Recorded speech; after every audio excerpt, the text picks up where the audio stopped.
Saat kita berpikir mengenai daftar negara-negara terkaya di dunia, tentu pikiran kita langsung mengarah kepada negara-negara seperti Amerika Serikat, Jerman, Inggris, Qatar, dan Singapura.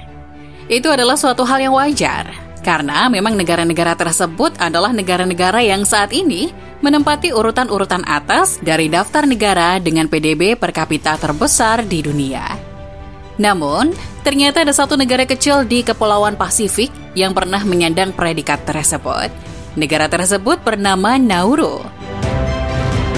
Nauru pada puncak kejayaan ekonominya dari pertengahan dekade 70-an sampai pertengahan dekade 80-an, memiliki PDB per kapita terbesar kedua di dunia setelah Saudi Arabia.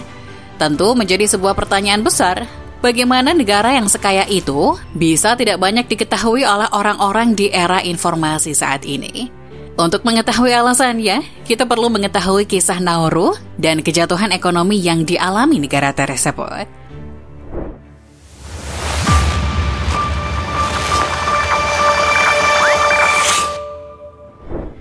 Nauru merupakan negara yang hanya terdiri dari satu pulau koral yang terletak di Pasifik Barat.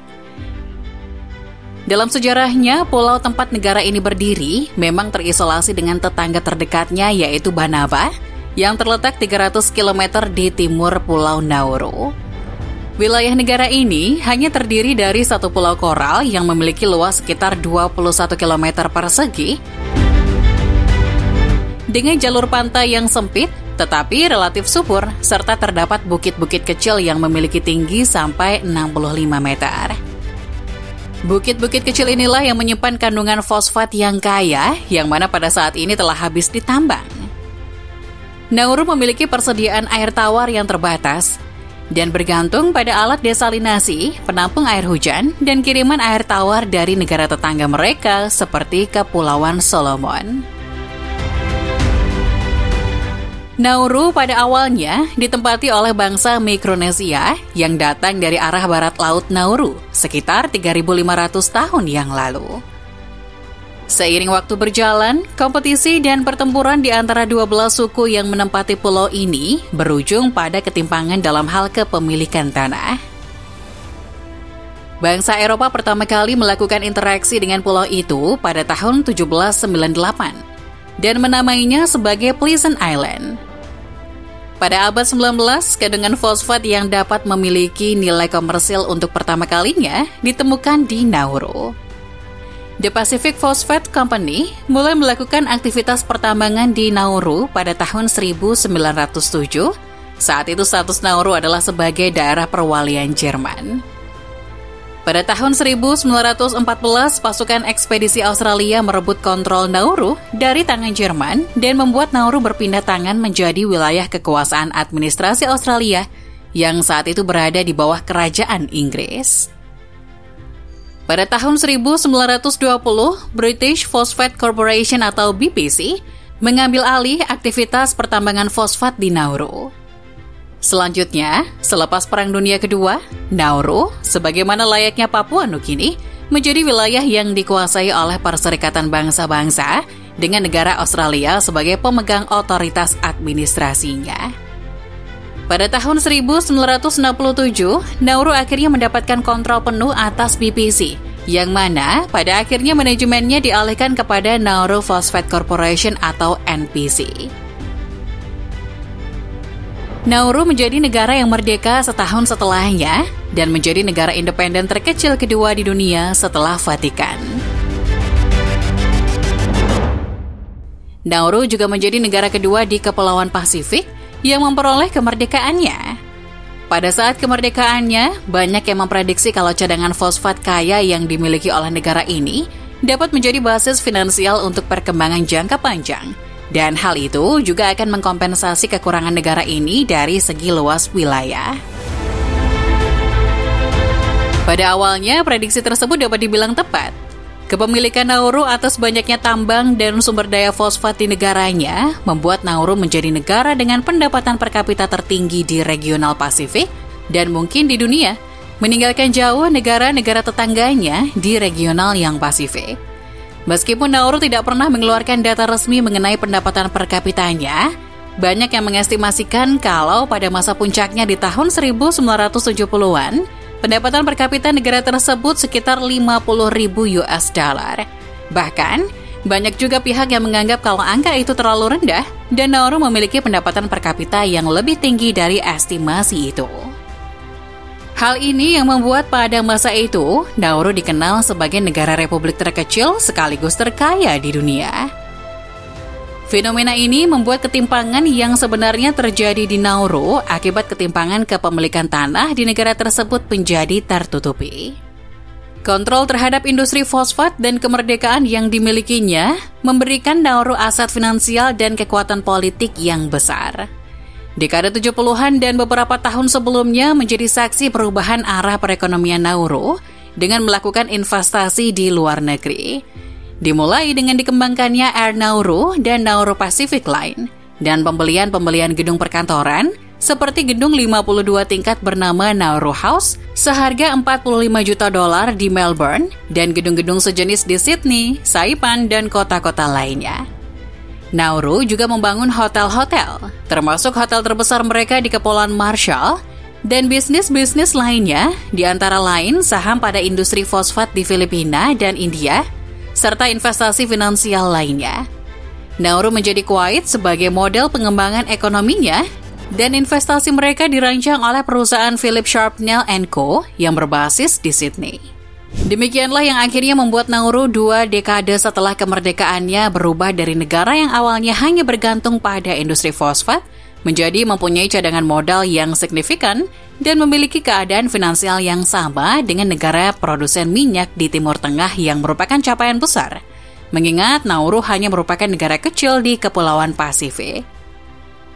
Nafsu yang besar terhadap investasi di luar negeri yang dimiliki Nauru tentu saja dimaksudkan untuk memitigasi perekonomian mereka di masa depan saat sumber daya fosfat mereka sudah tidak dapat lagi diandalkan.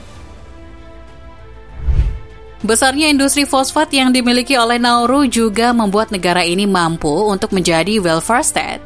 Pendidikan, kesehatan, transportasi, listrik, serta suplai air di negara ini semuanya dapat dimiliki secara cuma-cuma oleh seluruh warga Nauru. Di negara ini juga tidak ada pajak dan terdapat juga perumahan yang disubsidi besar-besaran oleh pemerintah. Sayangnya, investasi yang dilakukan oleh Nauru di luar negeri performanya tidak sebagus dan sesukses yang diharapkan. Hal ini disebabkan karena korupsi, nasihat investasi yang buruk, manajemen portofolio yang buruk, dan investasi yang terlalu berorientasi kepada properti. Namun, hal ini tidak akan membuat fasilitas yang diberikan oleh Nauru kepada rakyatnya berhenti selama industri fosfat yang mereka miliki masih bisa berproduksi secara normal. Sayangnya, setiap cerita indah pasti akan berakhir. Bagi Nauru, akhir cerita itu tiba pada awal dekade 2000-an, di mana Nauru hanya sanggup mengekspor fosfat dalam jumlah yang insignifikan. Produksi yang utamanya berasal dari recovery pada area tambang yang lama, karena area perbukitan kecil yang menjadi tambang utama di sana telah habis kandungan fosfatnya. Saat memasuki tahun 2002, Nauru sudah tidak bisa lagi membayar hutang-hutangnya yang tiba-tiba membesar karena devaluasi dolar Australia terhadap dolar Amerika.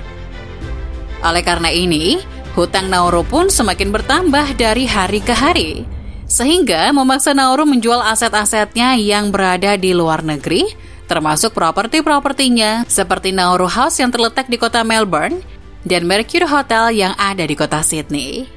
Nauru benar-benar jatuh ke dalam krisis ekonomi yang dalam akibat industri fosfat mereka yang sudah tidak dapat melakukan produksi sebagaimana di zaman kejayaan mereka pada dekade 1970-an. Pada saat ini, perekonomian Nauru benar-benar bergantung pada bantuan negara asing, terutama Australia, yang memberikan setidaknya 1/4 dari pendapatan domestik bruto Nauru setiap tahunnya. Bantuan dari Australia ini tentu saja harus dibayar Nauru dengan memberikan lahan yang dimilikinya untuk menjadi tempat penahanan imigran gelap dan pencari suaka yang ingin memasuki Australia secara ilegal.